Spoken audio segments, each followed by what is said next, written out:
Inside this room, all of my dreams become realities, and some of my realities become dreams. What in the wide, wide world of sports is going on here? Alive! It's alive! It's alive! You are listening to The Wilder Ride, getting wilder by the minute. Here are your hosts, Alan Sanders and Walt Murray. Hey everyone, welcome back to The Wilder Ride, getting wilder by the minute, a podcast that celebrates the films of Gene Wilder 1 minute at a time. And for season 2, we are diving into Blazing Saddles, one Bavarian bombshell minute at a time. I'm your host, I'm Alan Sanders. I am your co-host, Walt Murray. And it is our pleasure to once again fly across the pond and get joined by a member of the sometimes on, sometimes off podcaster with 60 Minutes With. We've got Tina Rogers joining us. Tina, welcome. Thank you very much. It's an honor to be on the podcast with you. It is such an honor for us as well to be able to fit a different time zone and a different country into our podcast. And we are looking forward to having some time with you talking about Lily von Shtupp. Yay! I'm actually sitting here now in a pink negligee waiting. Well, do you need a moment to slip into something a little bit more comfortable? A little bit more comfortable. All right, before we start, we always, if you're a first-time guest, you'll be with us for a couple of days this week. Where does Blazing Saddles fall for you in terms of films? Like, is it one that you watch a lot? Is it just something you're kind of aware of? Is it a favorite? What do you think about the movie? I think because I write about films and talk about them in my other life as a podcaster, you know, I write a lot of film reviews on our website as well and for other people. I get asked a lot, what's your favourite film? To the point where, I mean, who has got a ultimate favourite film? It's impossible because you change your mind every day or every hour. You know, one day it could be this and the next day it could be that. But I always go favourite film and a backup, and then my favourite funny film. So my favourite film has been for years Blade Runner, the original Blade Runner. Oh. And my second favourite film is Spartacus. Okay. Stanley Kubrick's 1960 Spartacus. Mm-hmm. But my all-time favourite funny film, which has never wavered since the day I saw it, Blazing Saddles. Wow. Yeah. So you are what we would call like a true ultimate fan of this movie. Absolute hardcore fan of Blazing Saddles. Wow. So are you a fan of other Westerns as well, or is it the comedy aspects? What is it about Blazing Saddles that you love so much? Well, as genres go, again, talking about a canon of films, my favourite genre is the Western. If I was on a desert island and could only take one film with me, it wouldn't be Blade Runner. Even though it's my favourite film, it would have to be a Western.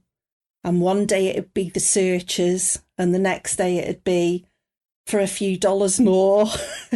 It's just, And I recently saw Hostiles, Christian Bale's in it. And I really liked that a lot. So maybe like tomorrow it would be Hostiles. Probably wouldn't be though. It'd probably be like Once Upon a Time in the West. I really like Sergio Leone. Wow, that is awesome. Well, you know what? I'd mentioned this to some friends of mine before. When I was back with IBM a long time ago, I got involved with a lot of international projects, and I was surprised the number of Europeans who plan like either honeymoons or extended vacations to come to the west of the United States, specifically the Grand Canyon and other areas like that, because of either loving Westerns or having nothing like that geographically or you know, in Europe. Yeah. It's always been my dream to go to Egypt to see the pyramids, which I've never done. I've been all over. I lived in America for a while as well. I've been to most continents, but my number one ambition is to pretend to be a cowboy for 2 weeks in Montana. Seriously. I know it sounds daft. No, it doesn't sound daft at all, to be honest. My wife, I know we'll get into the minutes, folks. I know there's some of you stick to the issues people out there, but my wife grew up in upstate New York. A lot of times you say, well, where are you from? New York. They just assume the city. Well, that's a small piece of the geography of the state of New York. And she grew up riding horses every day, and they would go camping and they would take horses with them to the campsite. And so I was like, to this day, before I get much older, I'm like, I want us to own horses together again so we can both go riding. How lovely. I don't think it's going to happen, but so in terms of so this is your favorite overall comedy. Let me ask this. Do you remember when you first saw it and like around what age? Oh, it's a horrible story. It's a horrible story. Blazing Saddles, when I was in my sort of mid to late teens, you have to, I'll give you a bit of context. I, as you can probably tell from my accent, I'm Welsh, and I live in a very small village on the border of Wales and England. There is literally nothing here. There's no cinema, there's 2 shops. I really do live in the middle of nowhere. So to get married, which was expected of you in the mid-80s, you had to get married as soon as you left school and have a baby. I wasn't interested in all that. I think for years my mother thought I was a lesbian. And one of my friends had got a boyfriend and she was engaged. We were 17, so it would have been about 1981, 82. And she fixed me up. This is a horrible story.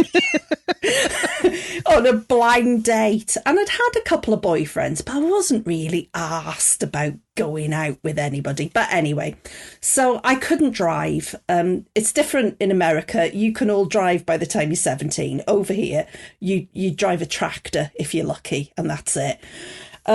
Anyway, we were going to the cinema, and it was a double bill of the Holy Grail, Monty Python's The Holy Grail, and the other film was Blazing Saddles. So my friend... That is a great double bill. Yeah, it is, isn't it? Both films, never seen them before. Neither of them had been on the television, and this is back in the day when... there were no videos, didn't exist. You saw a film either on TV, which would be heavily cut, but I didn't look, but I'm pretty sure Blazing Saddles hadn't been on the television by then in Britain. I could be wrong, but I hadn't seen it. So my friend Julie and I, who wasn't my friend for much longer, we went to the nearest town, which is called Oswestry, to the Regal Cinema, and it was pitch black because in those days, 30 odd years ago, they'd play the 2 films back to back and once over another. So Monty Python would finish and Blazing Saddles would start, and Blazing Saddles would finish and Monty Python would start again. So you could sit there literally all night if you wanted to and just watch the 2 films on repeat.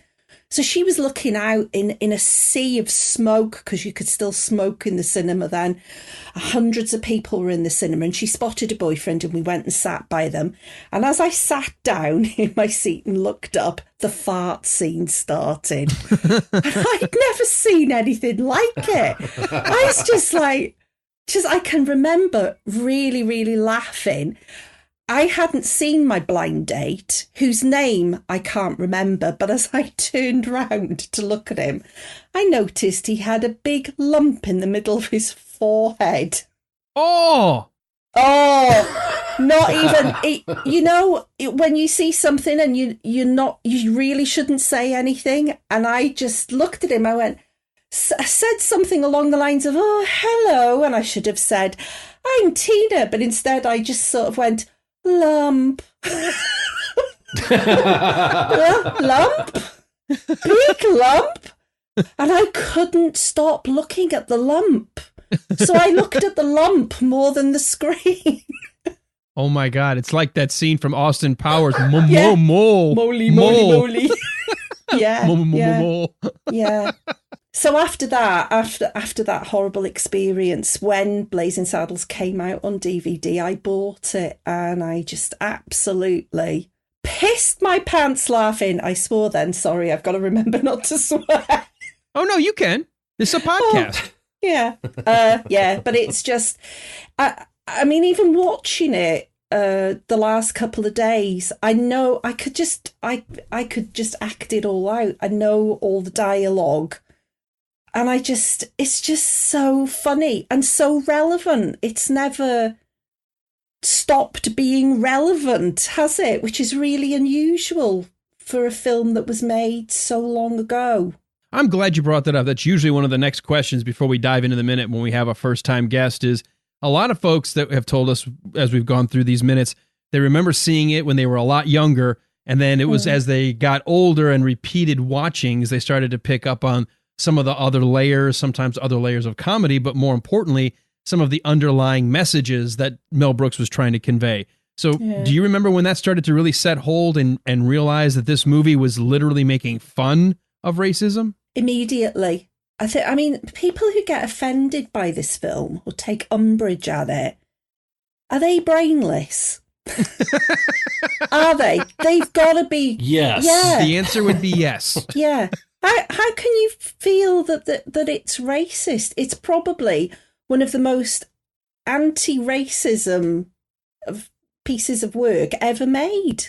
I think the problem is, and we've talked a little bit about this, but it's interesting hearing your perspective as somebody from Wales.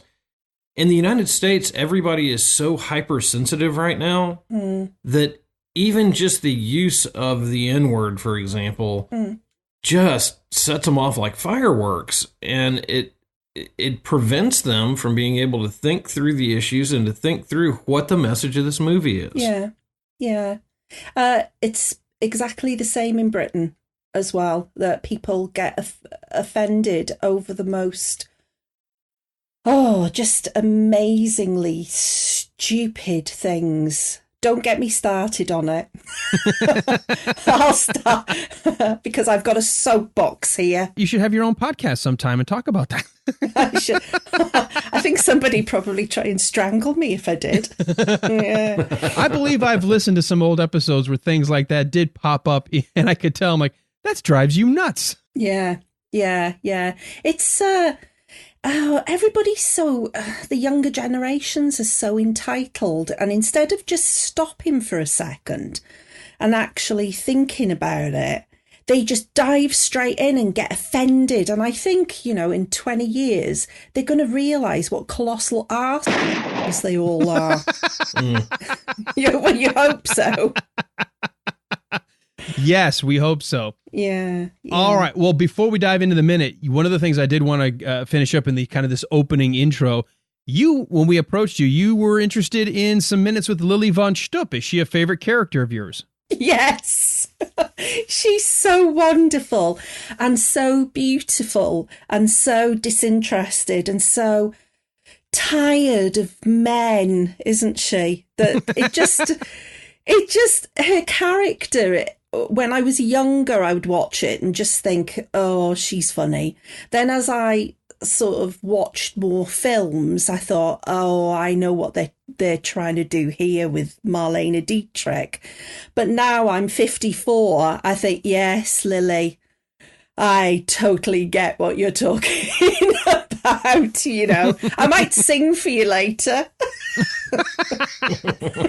Okay.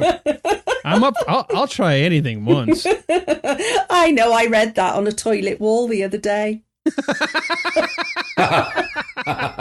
Wait, you were here? Yeah.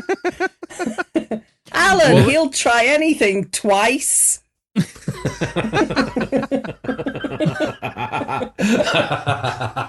Wow. I gotta control myself now. Okay, let's see. Facebook.com, Tina says that is definitely getting posted on the Wilder Ride board. Excellent. Well, let's go ahead then and dive into today's minute. It is a Tuesday, and it is the 52nd minute we are looking at, and it begins with where we ended yesterday, finishing up inside the Rock Ridge Sheriff's Office, with Sheriff Bart saying, well, I ain't going to hold my breath for it, bro. And it ends with, what's the job? So let's dive right in. Walt, you and I were here yesterday, so let's go ahead and bridge it for Tina as we do wrap up the scene where we've had the people come to the one woman we talked about in the script that there was actually supposed to be 2 or 3 kind of repetitive jokes of people coming to the window and trying to get Bart to not admit that they either dropped something off or admit that he's the one who stole it or whatever. And we get this sort of downtrodden, pretty soon you might be able to shake their hands in broad daylight. And he's like, I ain't going to hold my breath for it. In the meantime, the Waco kid is rapidly trying to say, come on, grab your jacket. We got stuff to do. Well, and the actual word that he says is, he says, I ain't going to hold my breath for it, brah. Brah. Yeah, actually, BR. I was going to actually put that in here as a note. And I said, well, is that really a distinction? Because I had a friend of mine in the Navy who was from Hawaii and everything was brah, brah, brah. I'm like, are you taking a woman's undergarment off? What's with the bra thing? And he goes, that's just how we say bro, but we don't say bro, we say bra. Oh. Yeah, and I don't know what exactly the derivation of that is, but it is different. It is, I don't know, different usage or different sound, but it's definitely different from just saying bro. It sounds Jamaican, doesn't it? It does. Yeah, a lot of Jamaican folks will say it that way. Well, and here's the crazy thing. My youngest daughter, she's very into the hip lingo that drives me absolute batshit crazy. And lately they're doing like, what's up, brah? And I'm like, what? Where did that come from? I know. I've heard kids start saying that too. Who knows? Maybe it's just circling back around from the 70s. Yeah, maybe. I wonder if somebody says it in a song or if there's something on YouTube or something like that where somebody has started saying it. Well, from what my friend told me, it's sort of like, it's like a universal, it's not a male, it's not a female, it's just you're my bra.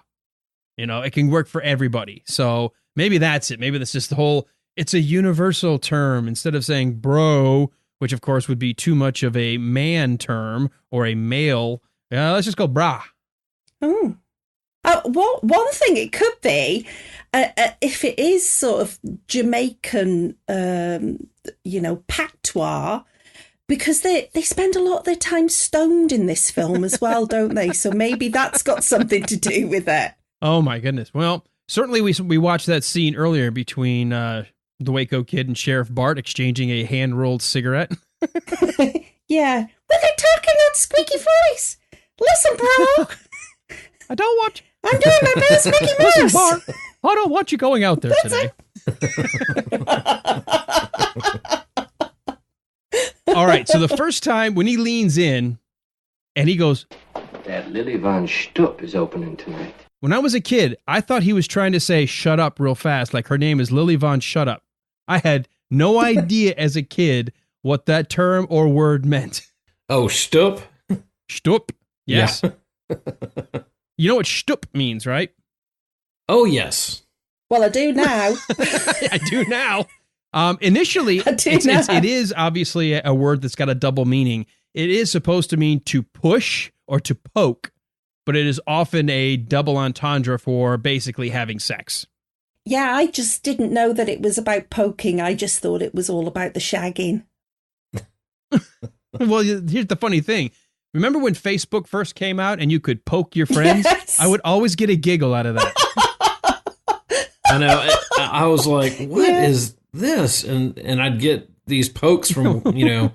I'm like, maybe this isn't what I'm thinking this is. Look, I'm not in a prison movie. Would you leave me alone? Is it a German word then, or is it a Jewish sort of Yiddish? It's Yiddish. It is, yeah.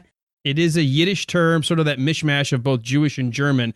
But yeah, to shtup something is to poke, push, or as it became more generally used, to bang somebody. Do you use it? Shtup? Seriously? Do you ever say? No, I have never. Hey, honey, can I give you a little shtupping later? Walter, what about you? Honey, you want to play hide and go shtup? Oh, yeah. I have a friend who's Jewish, and he does use that term. Oh. Yeah. I asked him about it one time, and he just said that growing up, some of the folks around him spoke Yiddish, and they used it, but That he's the only person who I've ever heard use it just in regular conversation. Wow. See, where I live, you either go to chapel or you're Catholic. We don't have any Jews in Wales, unfortunately, and I've always wanted to be Jewish. Well, they allow you to do that if you want to. It would be great. No, I went to a convent school, so, I'd probably burn, wouldn't I? Oh, hey, I grew up Catholic myself, so I always joke with some of my Jewish friends. I'm like, Jewish moms and Catholic moms are cut from the same cloth. Oh, dear. Oh, my gosh, that yes. says a lot. In fact, for the longest time, we changed and went to the Episcopal Church for a while, and I said, I love this. This is just like the Catholic service, only it's half the guilt. And you don't burn people. No, it's nice. My Jewish friends said, I'm going to buy my mom her own cross because she so often wants to go nail herself to it. It sounds about right. So, yeah, there's that whole guilt. I can bring this up. We just talked about it today. A news story about a woman who gave birth to a 15-pound, 15-ounce baby girl. Dear God. Yes, huge. And we started talking. I said, you know what? My mom to this day never lets me forget that I was an 11-pound baby and I left her in the hospital for 2 weeks, as if I had any control over that whatsoever.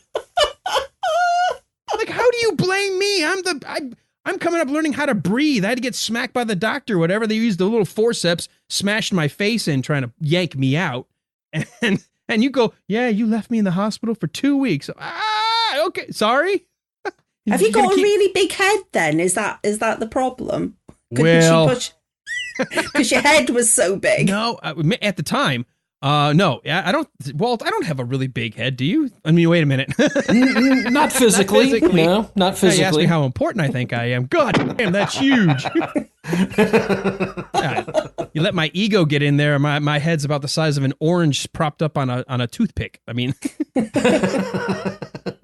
You have kind of a normal sized head. I think I just was it's a lot different now. Doctors today, like, I know so many of my friends that are younger or that are just now deciding to have children a little bit later, they time it. And if that child is more than a week or so late, they'll induce labor. And that back when my mom was, in the 70s, late 60s, early 70s, I don't know that they induced ever before, or that wasn't a big practice. So they just said, well, he'll pop out when he's ready, and apparently I wasn't ready to come out. Oh, 11 pound though. Poor mum. Oh, yeah. And my mom is only like 5'1". Oh, dear God, Alan. I know. See, what? Don't do that to me. It wasn't my fault. It's not my fault. I feel like Han Solo on the Millennium Falcon. It's not my fault. You selfish jackass. Yeah. Just imagining your little tiny mum with her legs in the air trying to push you out now. No, I'm not. I'm not trying to think that at all. Oh, my God. Uncomfort level just went to 11. Next time you see Did you your ever mum... picture your mom? No, I've never pictured my mom that way at all. Ever. Well, next time you see her, ask her, while she was giving her birth... Okay, we got to get back to the movie. Okay. No, I do know for a fact they used forceps, which was big at the time. Was the old... Oh, you must have had a massive head if they used forceps. Oh, yeah, they yanked my butt out of there. And I remember my baby picture. I had sort of a pear-shaped head because my jowls and my neck were so kind of like fat, like it looked like I looked like one of those Cabbage Patch Kids or something when I had my baby picture. Oh, cute though. Yeah, I grew out of it. All my baby fat went away. Now all the beer drinking's trying to get it right back where it was. Mm. Kind of coming full circle. Yeah. Well, that's the thing about being a baby boy. You spend that much time getting out, well, and then the rest of your life you're trying to get back in. No, Mrs. I'll just pretend I don't know what you're talking about. That's really best. Yeah, okay. And that qualifies you for the Wilder ride, so. Perfectly qualifies you. All right, we do get an insert shot if we weren't quite sure what he was whispering. We do get a poster just outside of the Rock Ridge Saloon that says, Hedley Lamar presents Lily von Shtupp, the Teutonic Titwillow, now appearing. First and foremost, why is Hedley Lamar, the Attorney General, presenting the Teutonic Titwillow for her tour across the West. I was wondering that too. I guess he must be the promotional guy for all the entertainment around. I don't know. And, he did kind of have the in with her to get her to come to town. So he must have some kind of pull in the entertainment industry there. Yeah. Didn't he used to manage the Beatles as well? I'm thinking no.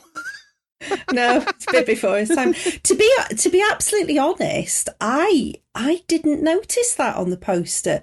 The only thing that I zoned in on was the Titwillow bit. Because, well, again, I'm sure you can both sing that song, can't you? Gilbert and Sullivan, because there's no such thing as a Titwillow.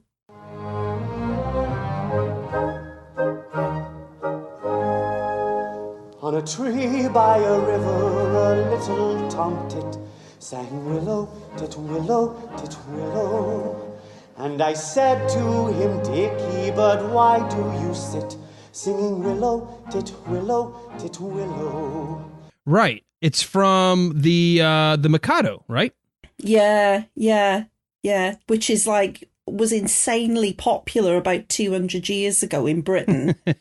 But now people sort of, if they're into opera, you have hardcore fans of Gilbert and Sullivan. But it's never really done anything for me, I have to admit. But that one song, everybody can just sing that titwillow, titwillow, titwillow bit, but none of the other bits. See, when I was young, just the fact that we could say Titwillow, I used to always want to say that in school because I could get away with it. And when I learned about Lake Titicaca, that was my favorite geographical place to talk about all the time. I'm like, let's go to Lake Titicaca. That's still my favorite place I've never been to. I've never been there. Well, oh, goodness gracious. You started it, Tina. You brought up Titwillow and you started singing. Yes. Titwillow. Do you know what a titwillow actually is supposed to be? I just thought it was made up. Well, according to one source that I have, it's a foolish person who acts like a complete imbecile. An idiot, a drongo, a bad egg, a nasty pasty are all words with similar meaning to titwillow. Oh, well, this is a British thing again, isn't it? And you're going back to obscene remarks for the Victoria era. Mm-hmm. Instead of saying, you f***ing arsehole bastard, bleep, bleep, bleep, bleep, bleep. Right. Oh, Instead Tina, of I wish you'd saying stop that- being such a titwillow. So, titwillow, darling, titwillow. Stop being a bloody titwillow. Can't you imagine our goodly Queen Elizabeth II of an afternoon sipping one's tea in her lovely, lovely $24 billion crown, saying to William, "Oh, Willie, do stop being a titwillow." Well, you mentioned titwillow, but she's actually called for some reason the Teutonic Titwillow. Yes. I think the Teutons were a sort of an ancient version of what Germans would eventually become, but I don't think that's the exact same thing. A Teuton isn't necessarily a German. The Teutonic race lived in Germany. Oh God, here we go. She's pulling my box out to stand on now to give you a lesson about the Teutonic peoples. They were originally Celts, and then emigrated to Germany and became the Teutons. And I think they sort of like the Celts. We used to paint ourselves before we went into battle. And I think the Teutons used to rub blue clay on their faces and in their hair as well to be scary. Mm-hmm. But I don't think the Romans ever conquered the Teutons. They took them into the army. And here endeth the history lesson. That'll be $5. Well, no, I think it's interesting to think of them as like sort of the forerunners or the forebearers of the Germanic people. But as you're saying, it wasn't like they grew up in the area of Germany. It's sort of like an area they sort of settled in. Germany is a vast country. It's absolutely massive. So yeah, I think if you get, I mean, there's all different names for all different tribes, isn't there? So, but what he calls her something else as well, doesn't he? Later on, when she's introduced on stage, so yes, she's Bavarian, the Bavarian and bombshell. Teutonic. Yeah, and Bavarian makes more sense. Yes, yeah. Because it relates to a very specific area. It's a native or an inhabitant of Bavaria. Yeah. Which is really close to Austria. So he's just called her Teutonic Titwillow because it sounds funny. Of course. And I guarantee the 1974 audience, especially the male side, is every bit as advanced in the brain as our current modern audience. And all they heard was tit. Yeah. Like the one line that I love as going back to Germanic things is when Hedley calls her Hedley. I said Hedley. It's supposed to be Hedley. It is Hedley. Oh Hedley. God, it's not Heddy. No, if you say Heddy, we have to say that's Hedley. Hedley. When Hedley calls her a Teutonic twat. Yes, that's so much later, but yes. Yes, so sorry. Yes, going before myself. Gosh, we're going to have to go into the derivation of what does the word twat mean, but that'll be another day. Yeah, I can't wait for that. I can draw you a picture. Oh, you can draw me a picture. It's all right. I kind of remember my way around. While these two extras are there solely to help us realize two people who have to read the sign before going in, we hear Lily, who I can only imagine, Lily von Shtupp, warming up.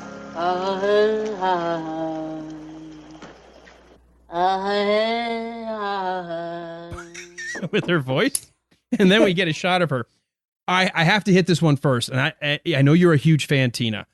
Did you know did you know anything about Madeline Kahn as being a singer before this movie or since?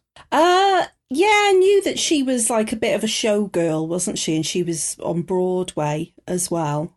And I'm from Young Frankenstein, but that's definitely not her normal voice that she uses for singing, is it? No, it's not. It is not her normal voice. Oh God, who died? I could sing like this without even trying. Go on then, Walt. This had to be hard work for her. Oh yeah. Yeah. She is officially, in terms of her background and training, she is classically trained in opera. Right. And I said this during Young Frankenstein, Walt. That's not necessarily my cup of tea in terms of entertainment. I haven't gone to an opera. I've heard opera pieces, but even if I'm not as attracted to that as a singing style, that is probably the single most difficult singing skill to master, to be a true opera singer. Yeah. The only times I've ever listened to opera, when I was playing hockey as a kid, one of the parents who used to drive us to practice in the mornings, he used to listen to opera, and I absolutely hated it. And someone on the way to the hockey game. Yeah. Oh my God! No wonder you guys get in such 5:45 in the morning. We had practice on Saturdays, and he would listen to opera on the way. And I think he drank bourbon out of a coffee cup on the way. And I think that's the only way you could endure opera. But also, my dad is from very rural Mississippi, and someone in his high school graduating class became one of the most well-known opera singers in the world at one point in the late 60s, early 70s. So my dad had one or two of her albums, and so I heard it from that. But opera is not something that's real big in America. So for her to have that talent, and to be, and to be known as someone who could sing that way, is kind of impressive, and it's kind of unique. Do you like rock music? That's what I grew up on. Yes. I probably am more familiar with rock than anything else. Yes. I always think that rock music holds hands with opera, because I do like opera, and I'm really, really lucky that I've been to quite a few operas. We have the Welsh National Opera, which is really famous. And I've seen all the big ones like Tosca and La Traviata, Carmen.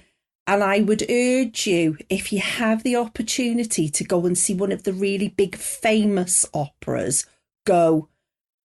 You'll be blown away by it. And even more so if you like rock music, because I think it really does gravitate towards rock music, that epic sort of, an emotion. And but yeah, I'm a big opera fan, actually. Well, and it's funny you say that, because one of my favorite bands of all time is The Who.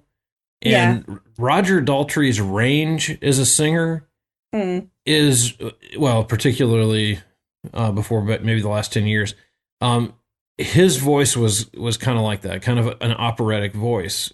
And of course, you go back and listen to like Tommy and some of those older albums. He has that same range as a lot of the opera singers. So it's interesting that you say that. I'd always heard this growing up. One of my favorite bands, which comes from the UK, is Judas Priest. And I'd always heard Rob Halford was a trained opera singer, which is why he could he had the breath control to be able to hit those notes. He just made it bigger as a rock star than he did as an opera star.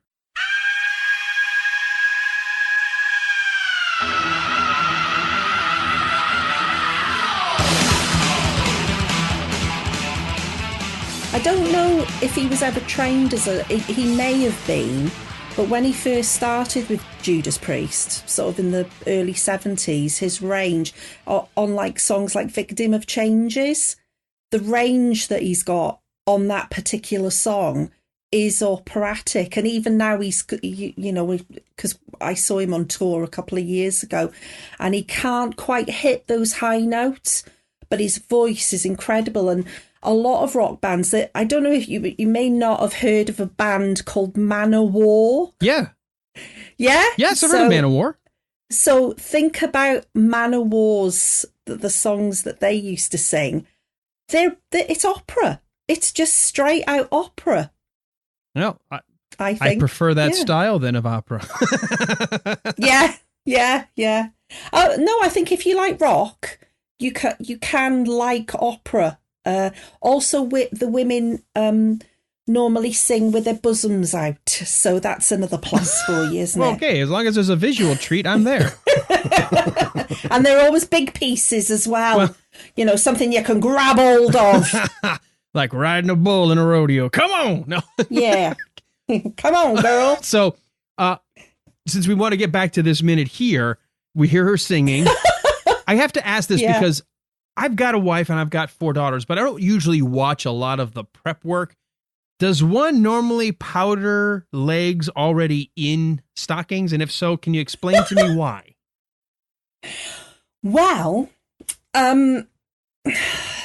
I've thought long and hard about this after watching this particular minute, trying to decide why she was powdering first her décolletage and then working her way down from her fluffy bits in her beautiful pink negligee to the outside of her thighs and the inside of her thighs with the fishnet stockings on. I have no idea why she does that, other than perhaps she's got a feminine hygiene problem. Well, what I was wondering is it possible, rather than it being powder, is she applying some kind of a scent or something, and she just wants it everywhere? Her neck, her chest, her stomach, her legs? Is it just... Because I don't see any powder itself being added. Like, I don't see the talcum powder, which you usually use to set your makeup, or, again, as you said, put in areas that might be to help absorb moisture. But, I mean, I've just never seen anybody do this outside of nylons before. It could be Hedley repellent. She knows that he's coming and she doesn't want him slobbering on her. So she's like dusting herself down with DEET. DEET. or something, or, LSD powder even, could be. You know what? What's funny about this shot, though, no matter what, it's showing off her legs pretty stunningly. And absolutely, I'm sure we'll end up repeating this story again with other guests. But when Madeline Kahn went to audition, she went to Mel Brooks's office and she walked in and he's like, hey, how are you? I'm thinking of you for this part. And one of the first things, though, is I need to see your legs. And she goes, oh, it's one of those kind of auditions? No, thanks. And basically turned around to walk off like, screw you. And Mel Brooks is like, no. I'm married. It's not that. She's like a Marlene Dietrich kind of character, and she's going to be with this person on stage and strutting around, and I just need to make sure that the legs are going to match what the character is. And she's like, oh, okay. And at that point, immediately hiked up her skirt and goes, what do you think? And he's like, you hired.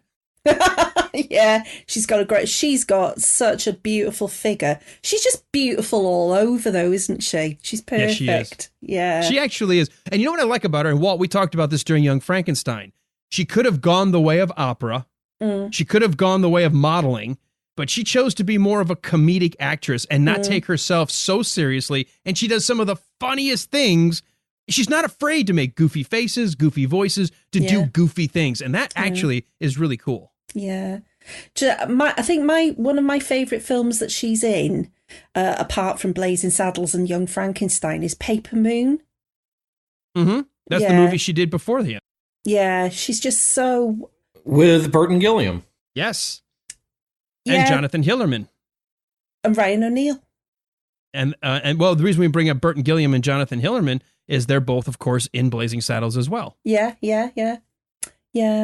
But she's the part she plays in that is comedic, but it's really poignant as well, isn't it? It's so she's got great acting range, and she's another one of those actresses who I think probably, had she been given the right parts, would have been a lot more famous than she was.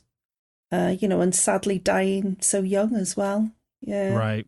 Yeah. I agree with you. And I think that we see, and we talked a little bit about this in in Young Frankenstein. I don't know how much we've talked about it since then. It kind of all blends together, but seeing people who can make that transition from comedy to serious acting seems to be much more common than people who go from serious acting to, or dramatic acting to comedy.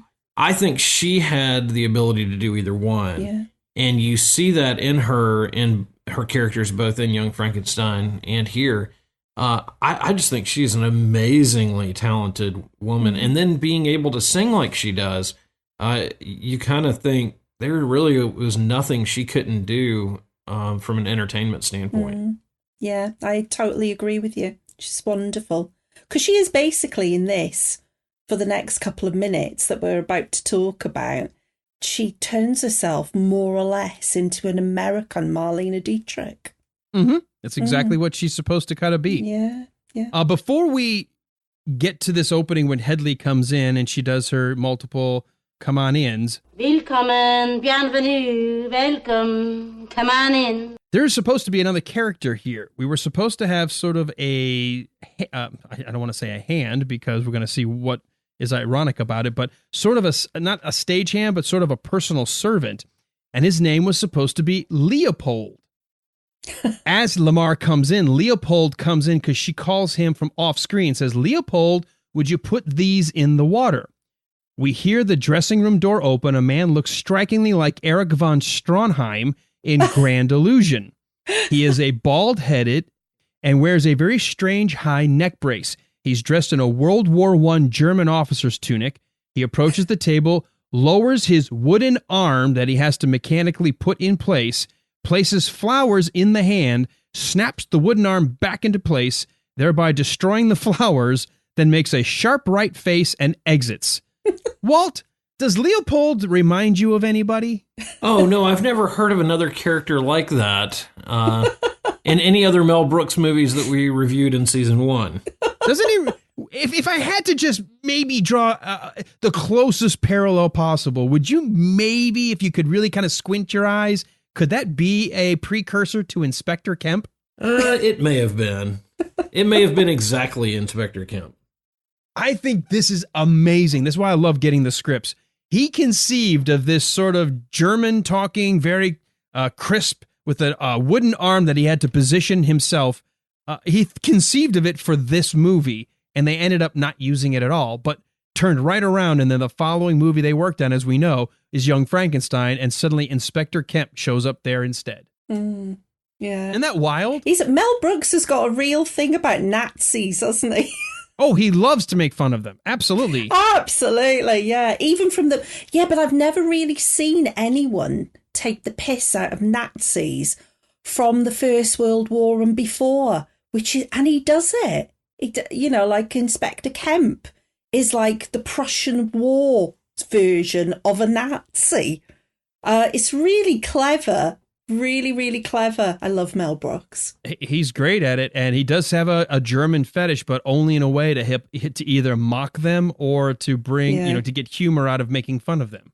Yeah, but the good thing about him is he's not offensive as well. It is literally everything he does is with good humor, isn't it? He's not nasty. Right. His humor isn't twisted or, he's not mean. Right. And Walt, we talk about this a lot in our episodes about the difference of comedy today versus then.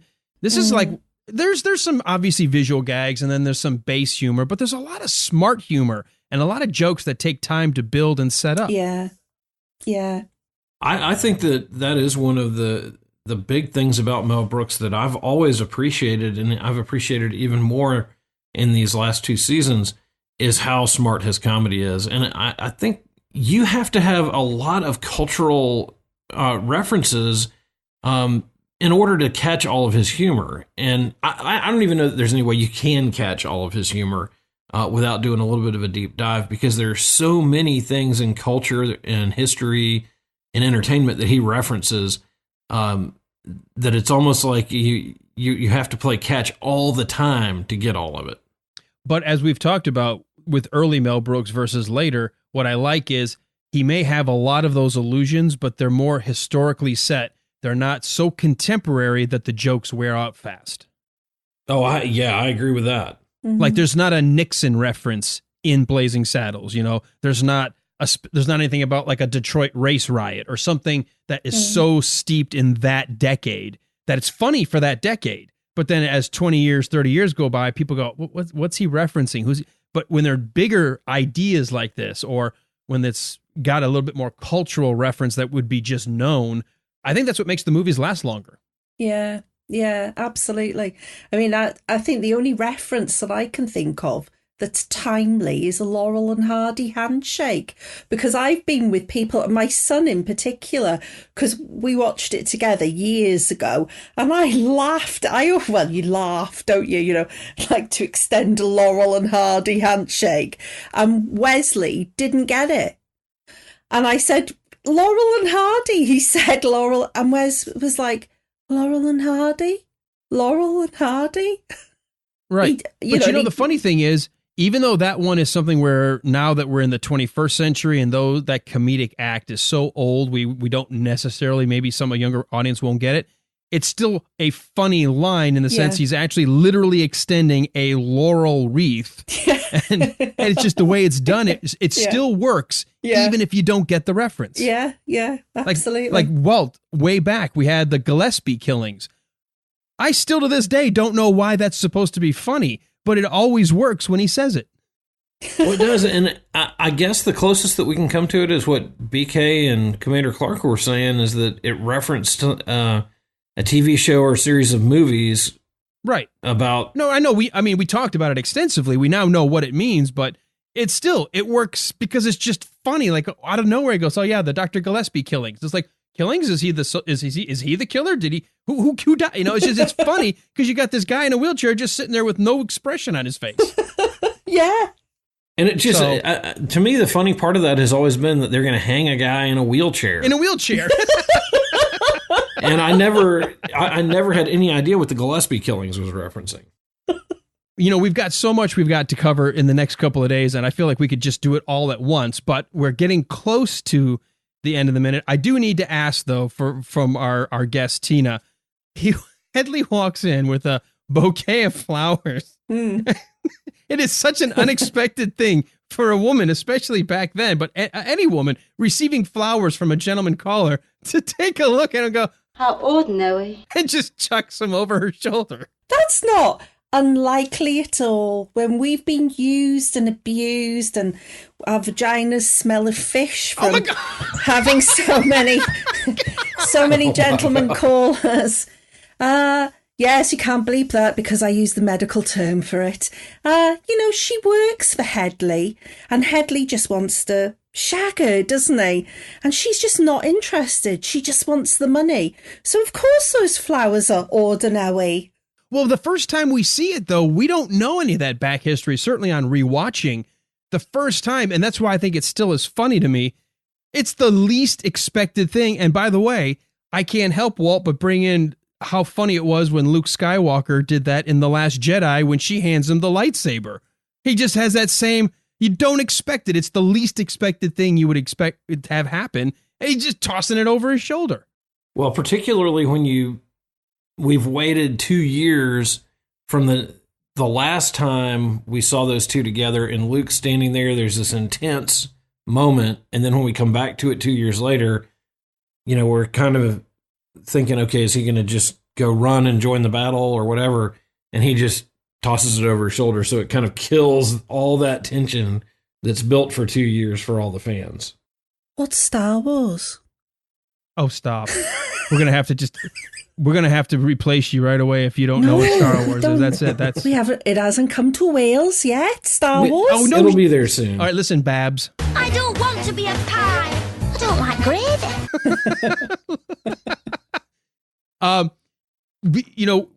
So it is an unexpected thing when she does that. I want to get back to the script quickly because there's a couple of things, and we're going to get to.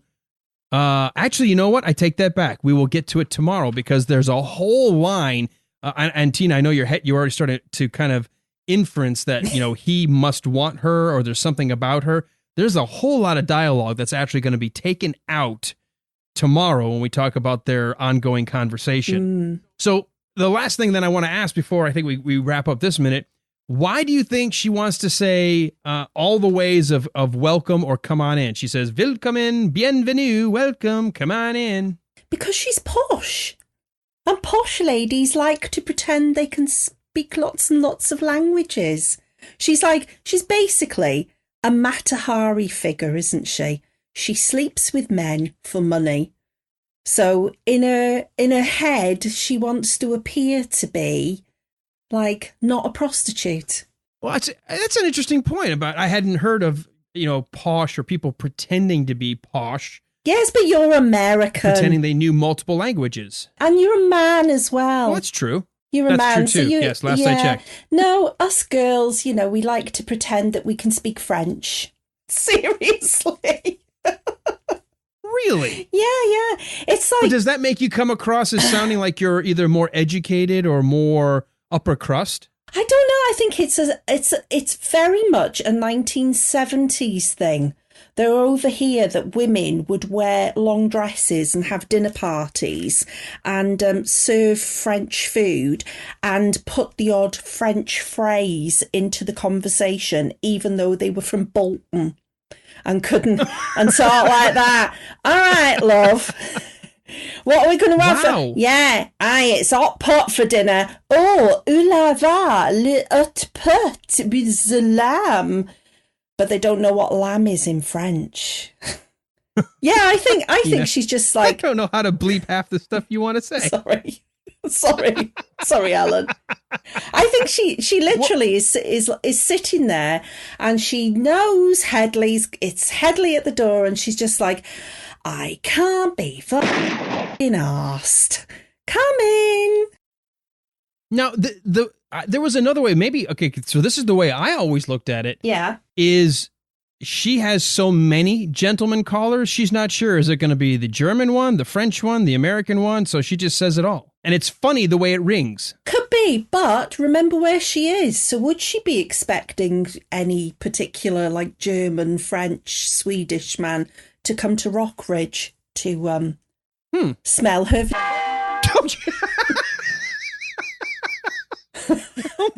Okay, well, We do get Hedley Lamar. He does try to do the whole charming her. With Lily. By the way, everybody I ever meet with the name Lily, I have to immediately clamp down because I start doing that exact sentence. And especially when I first meet them, I probably shouldn't go Lily legs. But he does, which is a bit of an ad lib. He's just supposed to say, Lily, I cannot find the words that truly express my joy at the rekindling of our association. So he does add that little bit of the... And I love it. It calls back almost, Walt, to when he was banging Lady Liberty in his office. He's like, oh, there must be a way. Right. Lily legs. Yeah, he has some issues going on. He does. He's a cunning linguist, isn't he? Yes, I bet he is. Because even though he's got an American accent, he does enunciate his words perfectly and sounds. I mean, you have accents over there, as we have accents over here, but he always seems to be quite sort of upper class American to me. I was going to jump on that while you said that for you, hearing her use those different ways of saying welcome sounded like someone pretending to be posh.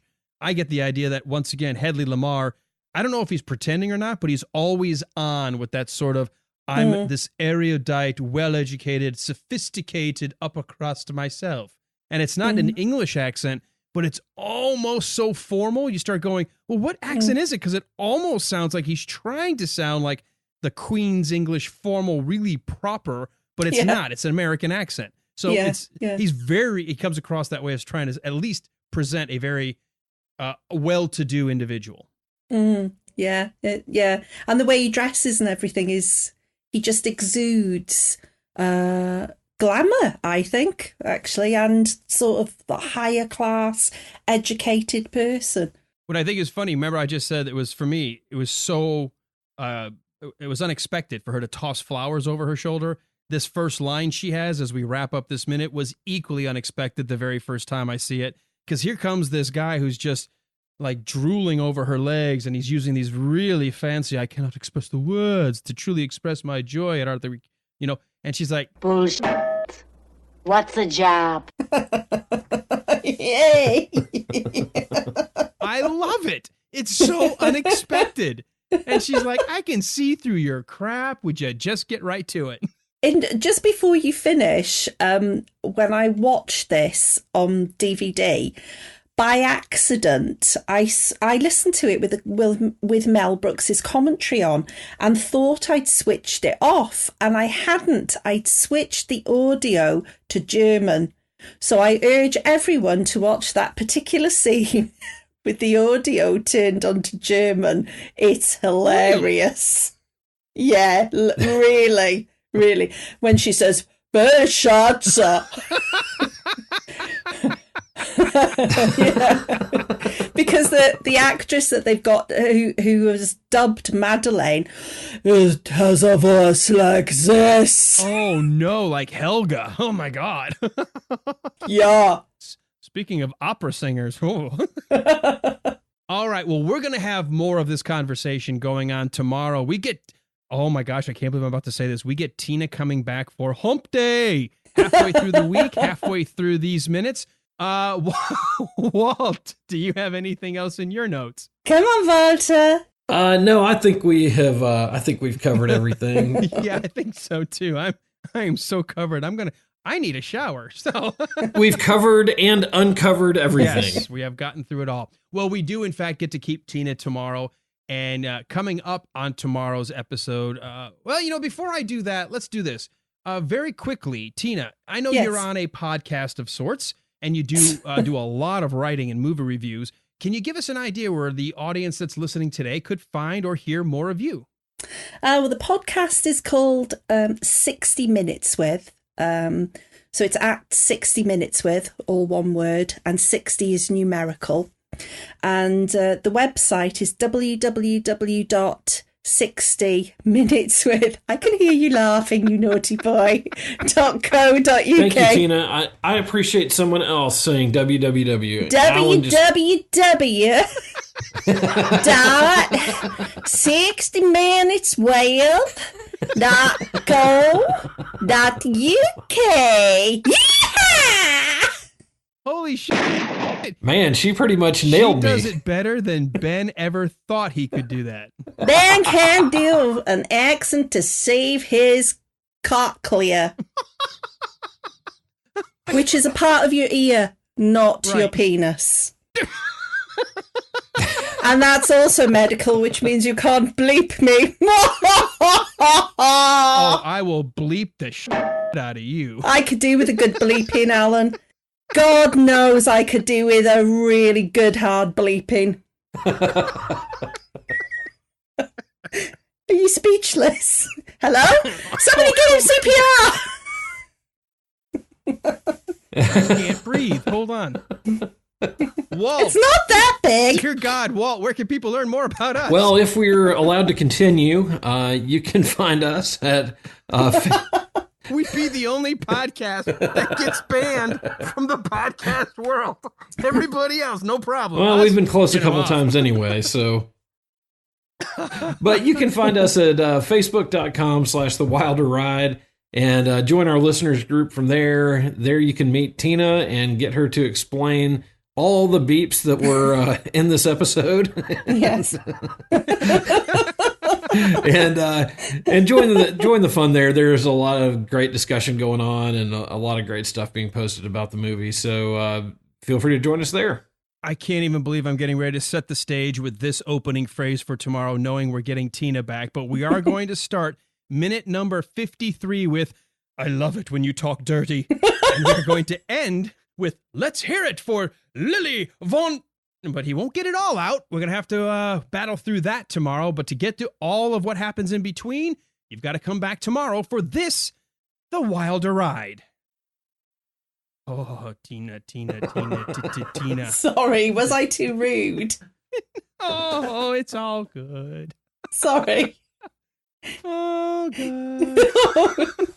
I don't want to be really, really rude and like give you a nightmare editing. But I'm sorry, Alan, it just comes out. I don't think about it.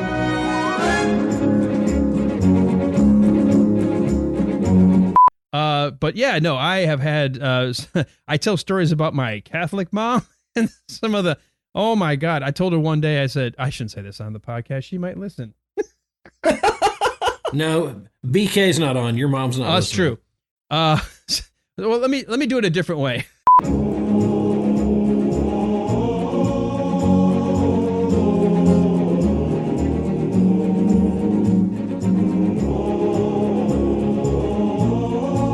Oh, I have got so many about how to get rid of fish smells on your vagina.